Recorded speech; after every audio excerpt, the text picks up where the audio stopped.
What is going on, Marking? Hey, how you doing? Hey, good to see you, man. Good to see you. All right. So, on today's episode, we're going to talk about generational patterns. Okay. Sound familiar? Yes, it definitely does. All right. Let me give you the definition. Generational patterns are personality traits or patterns that are passed down from parent to child. Sometimes they are positive, but often the negative patterns draw more attention. For example, hostility towards partners, short tempers, domestic abuse / violence toward partners, and lack of loyalty and cheating. Mm. Yeah, those are definitely some examples of negative generational patterns. Do any of those sound familiar to you? Oh, yeah, for sure. Okay. In my own personal experience and what I have helped or have experienced through coaching. So, can you give us an example? Like, I don't want to throw anybody under the bus, none of your family members or friends, but give us one example that you could tell us that you had an experience with a generational pattern. Sure. And, just to contrast what you said at the top about some of these negative generational patterns, there's definitely generational patterns that are negative, but some of those generational patterns that are positive can look like nurturing, loving, always looking on the bright side, always seeing the positives in life. Those are small examples of what positive generational patterns can look like. Mm-hmm. Um, some of the generational patterns that I've experienced, one of the big ones is in the Filipino community, we have this thing called chismis. Uh-oh. And we may have talked about this before Yeah. in past episodes, but chismis translated into English is gossip. And gossip within my family members and within some of my communities that involved with. Gossip was it was a pattern that I recognized as being a generational pattern, and I felt was very toxic, and worked through that with the framework to overcome those generational patterns. Give us a quick example of what that was like. Did you get yourself involved with all the gossip going on and then realize this doesn't feel good? I got to change it. I got to get out of this. Mhm. Well, growing up, chismes, it seemed like a normal thing that was happening because everybody was doing it. I remember going to certain Filipino functions, and I would overhear people talking smack about another person, Mm. and I always just thought that was adults talking, or even peers just talking about another person. I didn't think anything of it. I think as I grew older, I started to notice that this chismis was brought to my attention of people just talking shit about each other, and I started to see that there were unhealthy patterns that were starting to emerge. Relationships started to sever, energies were off. I was affected because I didn't want to engage with the gossip, and anytime I saw someone talking about somebody else, I would either choose not to engage or say something to the person if I felt it was appropriate. But at some point, I did realize that the chismes was tearing communities apart. It was tearing families apart, and I didn't want to have any involvement in that. In that, if I could figure out a different way of being, then I was going to seek that out. What kind of effect did it have on the people that people were talking smack about? To the people they were talking about, well, you could feel the energy when people were in the same room. There was a lot of two-faced behaviors that were taking place. Mm. You could notice that when the person who was being talked about was in the room, they felt uneasy, felt uncomfortable. They may at times could not place it. As things unfold, they realize, oh, people are talking shit about me, and it affects the dynamics within that community. People start to pick sides, draw lines, and it gets very toxic. It becomes almost tribal. You're pitting two parties against each other. That's where communities can be divided and families can be divided. Absolutely, 100%. Absolutely, yeah. Got it. So when did you figure out, like, okay, I need to get out of this? Were you using your framework at the time? Or did you just say, this doesn't feel right, let me get out of it? And then you figured out later on, like, hey, we could use the framework for this. It is a combination of both of those. I realized at one point that it was very toxic behaviors. And I recall hearing the words generational pattern. And when I heard that, it started to make sense. And I really could start to draw the line of where the gossiping was happening in my own life. Whether it's my participation or observing it, seeing how that gossip is transpiring in family dynamics, whether it's with my parents or with my sister or with cousins or other family members. And then when I started noticing that, then I started to look at like the older generation within my lineage and started to see, oh wow, this is what they call a generational pattern. And because it wasn't in my alignment back then, I started to disengage from the gossip. And as I got deeper into my personal development practice, I was able to incorporate the tools and concepts within a framework that I use in my coaching practice now. How can we help the people out there listening regarding generational patterns? Like, for instance, gossip. Like, how would we use your framework to break away from gossip? For me, what is really effective is when you're doing personal development, there's a lot of self-awareness that is involved in that. So being self-aware and recognizing that there is this thing called generational patterns. And if you are experiencing any kind of negative behavior that you're trying to overcome, in that journey of being self-aware, you take a look at those behaviors and see where that shows up in your life or in the past. And once you see that there's a pattern there, then what I would do is look at my lineage to see if that pattern shows up in my lineage. Got it. So if I see that pattern in that lineage, that confirms for me that there's a generational pattern.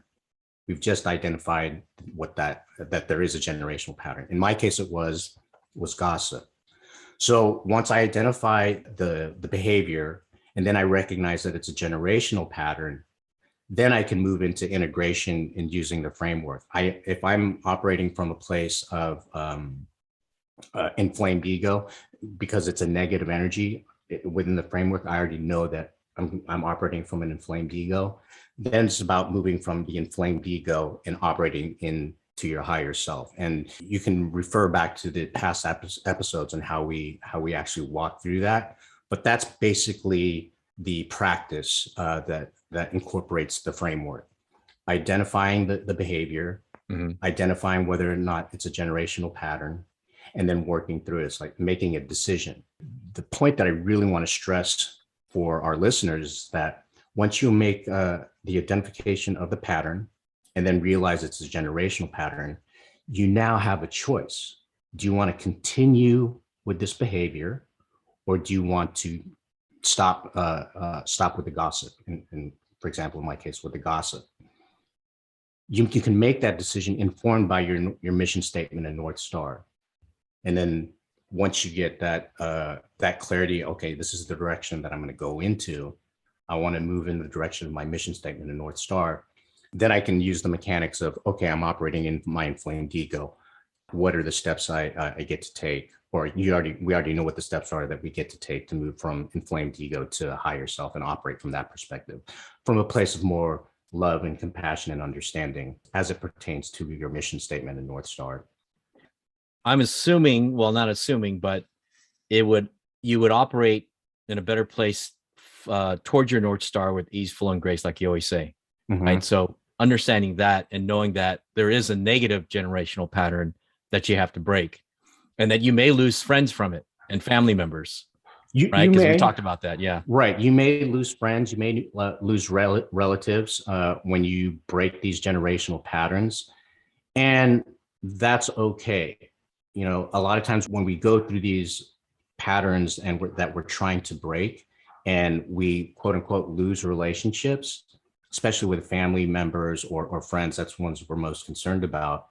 You know, those are temporary things. When you're allow yourself to break these generational patterns, you're actually starting to construct for yourself a different way to communicate and be in the world. So when you get that clarity and are able to operate from a place of where it's in alignment with your mission statement and North Star, then it's about, at that point, then maybe you can go back to those relationships and see if there's any movement in that, and continue with that relationship. Now it's just under different parameters and rules of engagement. Got it. I mean, talking about generational patterns, like in the beginning of the episode, we were talking about or giving a definition like domestic abuse and, all that kind of the negative stuff. Right. So there's going to be some pain trying to break the generational pattern. There's absolutely going to be some sort of pain. Then the question becomes, what pain would you rather endure? The pain of suffering and being engaged in this toxic behavior, which can escalate to maybe even relationships being severed permanently. And do you want to move forward, get rid of these toxic behaviors that are unhealthy for you, and live and move in a direction and choose your ways of being that are more in your alignment with your mission statement and North Star? Got it. Right? Like what's going to be more difficult to live with? If you're living with if you choose not to do anything and you continue with, in my case, again, with the gossip, you're circulating that toxic energy. And when you're circulating that toxic energy, that shows up. That can show up with us physically. It can bleed into our other relationships. It can affect our work. It can affect our interactions with the community.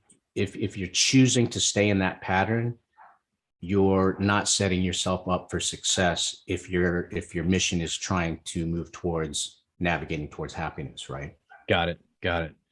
I know there's some more severe generational patterns like alcohol abuse, drug abuse, and those are the tough ones. Like, I've seen families get torn apart because of the abuse, right? Not of the generational patterns of trying to break away from it, the effects of that, but actually just trying to stop the abuse, right? You know what I mean? So that's just what comes to mind is just being self-aware.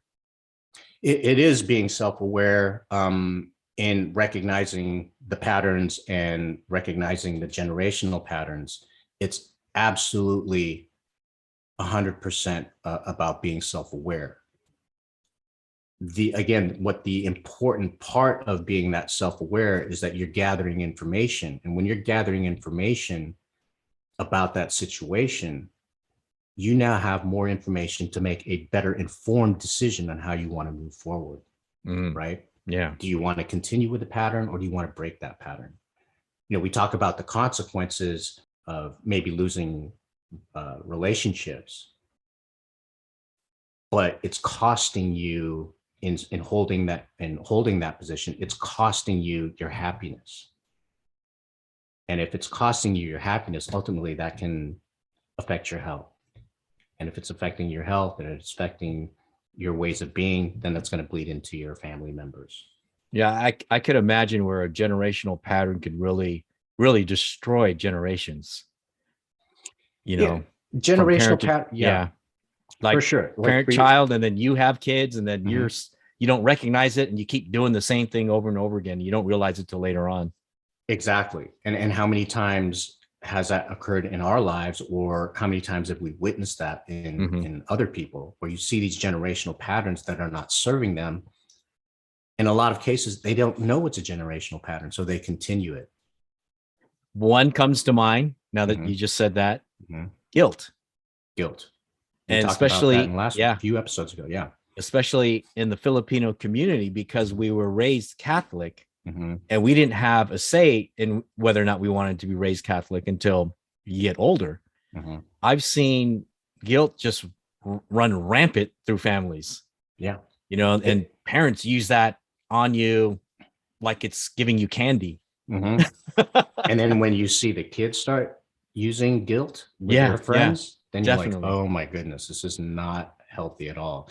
Guilt is definitely one of those generational patterns that is rampant in our community. And it's definitely something for the Filipino community to take a look at and recognize that using guilt in your communication to manipulate a person or situation is not a healthy habit if you're trying to navigate towards happiness. It's not a healthy behavior in your communication. There's a lot of manipulation that takes place when you're using guilt. And sometimes we're not even aware that we're using guilt in our communications and in our language. And that's why, again, to your point, it's really the practice of being self-aware and peeling the layers of that self-awareness and that insight for yourself is very huge. It's very huge. That self-awareness allows you to make different, powerful, and impactful choices. Thank you for listening to the Artistry in Life podcast. Make sure to like, comment, and subscribe. Stay tuned for part 2.